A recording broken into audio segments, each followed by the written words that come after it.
Mayang adlaw ka ninyo manahan, and then my left sa full-time mom slash makeup artist slash content creator. Naman. It's another video na po tayo minahan. So ako ipakita ninyong akong pagka-makeup artist. Muna ko itsura basta na ay magpa-home service na ako. Sa kadagan sa akong bookings karon murag duha ka buok ang napabook na ko para home service. Paggabi pa lang ani ipang-andam ko na ni akong mga gamit para niglakaw na ko ni kabuntag bit-bit na lang diretsyo. Pag nahibong mga nang wala ko mga bata din na ako gitugway nila mama pagkagabi. Ito na ko gipakatug nila sa taas para makaandam ko sa akong mga gamit ni kagabi. Kay ug naa sila Ginoo ko magtinabangay ug pumunit sa akong mga gamit. Nya timing man pod nga nailakaw ni akong sugar daddy ug si papa man nagpatod na lang pug ko nila. Ang call time na mo ani is mga alas 7 kay ang bunyag sa ihang anak is alas 10. Munang nanglakaw na may ani mga sakto alas 7. Pilar ba pagbiyahe kay nami ko galingon sa sakyanan. Kay mag-commute pa ka malangan gyud ka nga na maghinuwat. Puti na lang imong mata. Pagsulod na ko diri sa sakyanan ako ni gibutang ni akong bag diri sa akong paa. Kay naa nga nang mga importanteng mga make-up. Basta niya og mubukagay ni nga to sa likod. So bani ko ninyo no karon mag-make-up ta. So ano, tara. Laman. Ana ako pagdawat-dawat og make-up no kalingawan na siya sa kukulingon. Gusto lagi ko nga na ako ma-make-upan nang magwapa lagi. Hilas oy bitaw mo magun ako ang talent ko. So ako na lang po ni i-grab ako ang pagka-talented. Gusto ko daghan ako makita nga magwapa niya mabutang na ko siya sa ako album. Ug diri pa lang na ako gipangita din na akong cellphone kay basta niya nakalimtan. Wala ra ba ko magdaog extra nga bagay. Gusto ko usara na ko patanan pagbitbit. Kay basin dili na ko nila makuha unya. Murag maka-commute na lang gyud ko aning pauli. Amo naman diri dapit sa may 30 Ginoo ko ngit-ngit man ang langit. Murag magbubundak ang uwan og ning baha. Ni bundak ang uwan og ning baha. Usa ba to eh? Laman.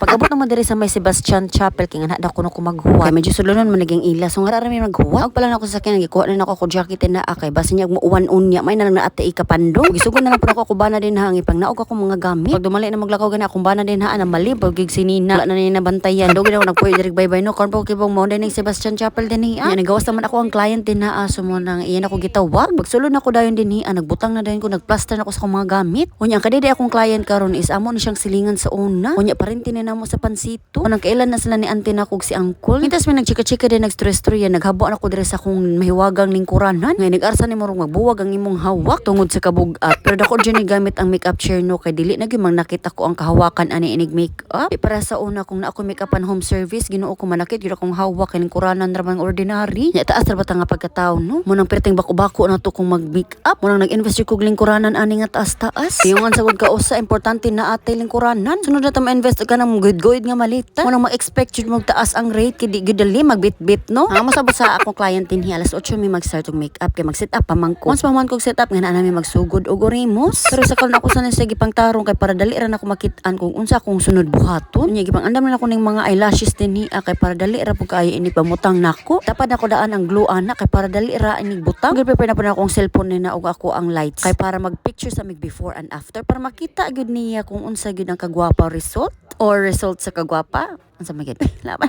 Ay mapangutan og asa ang zoom in ani nga pag makeup nako kay wala na ko mag-focus sa ing ana kay ang ako ani gipakita ra nako ninyo unsa kalisod nga magbitbit og mag home service. Dili mo dito focus sa kanang makeup vlog good. Ako ani ako lang gipakita kaninyo kung unsa akong mga bisyo. Nag-start man ni mga 7:40 nya nahuman ko ani sakto alas 9. Ako ding dawat ani no is hair and makeup na siya ako ang dawaton. So sa karong buwan na murag kotang-kota na kay tungod sa kadagan sa atong mga gipang makeup. Thank you kaayo sa akong mga clients nga mga bag-o. Mas maayo man ko ng mga strangers sa mga friends or relatives nimo kay hangyoon pa ka sa high TY na lang. May ba ng mga new clients kay kibaw sila sa imong kahago o imong serbisyong publiko? Garantisado. Hoy, laban. Kapag humana ko din na og make-up, langan mo ko sa hair ani sa akong client kay dili man jud mo supak. I mean mo supak gud siya inigkulot na ako. So mo nang amo na lang gihipos labi na kay na siya bibi unya bitbiton nya init man kaayo. So mo na lang ako na lang gihipos. Kay base akong experience no basta magbunyag init ra kita ng palibot. Og labi na kay na ay baby. Grabe ra gud magtulo ang singot. So before ko nila ka nagsigod bye sa ko ang nasa baby kung happy christening to you my baby girl. Nagpasalamat po sa akong client din ha. Ita ang iyang gikuha para magpa-virgin sa iyang face lalo. Nya pagawas na ko diri arang uwan na gyud kaayo. Ilang ta ko pahuman og payong pero ingon ayon na lang kay murag magkamungingin na gitawon ko bit-bit ken apa koy kamera nga gi unita. Gipaspasan na lang nako likang-likang din ha. Nagwat na nako pick up diri dapit sa may tindahan. Nya naka-timing ra man pug ko nga naay nila bye sa akong atubangan. Gipara na ako din ha. Laoy duhangan akapasahero no gitabangan ko nila pagunit sa akong mga gamit. Naglisod jud taon ko pagsulod din sa kong bangko anang pidikab ni kuya. Kusog na kaayong uwan naluoy taon ng duha ka pasahero niya. Salamat kaay kaninyo kuya and ate. Kapag help sa inyong inahan sa kanuning panabang. Kung sa pagabot ako diri sa terminal. Panadan ko dira sa mga dispatcher kung naabay kilim din ni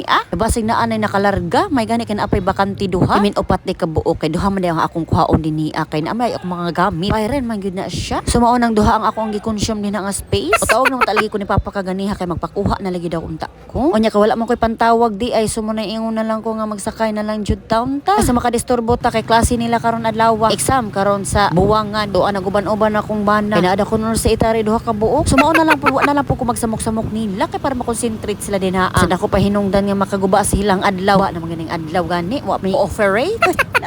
Og sa pagkita na ko nga duol nang among balay din ha nagandam na kog sinsiyo nga akong ipliti na para dili ko magkamunginginig na og ani. Gitan ko ingon ni kuya driver din na ay sa kadit kuya kay magdaghan ko bit-bit. Sabot ra gitan si kuya driver din na gilingi ko ni pa maayo sa likod ko na pa nabili. Sa pag-ayon ako diri sa gate wa magitay na nubag mo nang pertin taron ako paningkamot din hagkabot. Perting basaan na gitan sa kong likod ani. Delikado na gitan mga pulmonya. Wa ra batay kailis baga. Pagsulod na ko na basa na putaguan ani. Ug panoktok na ko din na ako nangatulog ning duha ka bata. Ti pamtan nilang kapakapag yun oy. Higa pa sa tanang siga ng ilang mga mata. Tunabot ko diri sa balay mga 9:30 mo magpuli mi nila ni mama. Si mama na poy mulakaw kay mag-abli siya dito sa iyang tindahan. Kay mag-open gyud na si mama sa iyang tindahan nito mga alas 10 yun na siya sa bunta. Usaon ta ako makisa ko mga anak ni hangi na ko manghod nga siya sa uda ko na akong pagkis. Kay siya da ko nung kinamawang ang anak da ko nung ako din So bada ito Ay naman. Igor ko nang ilustrat si Nina tapos nag-check na ko sa mga emails. Sabi nag-edit po ko mga mini vlog. So see you man next part sa akong vlog. So maratong mga inahan. Salamat sa inyong pagtanaan inyong inahan. Laban. Ciao.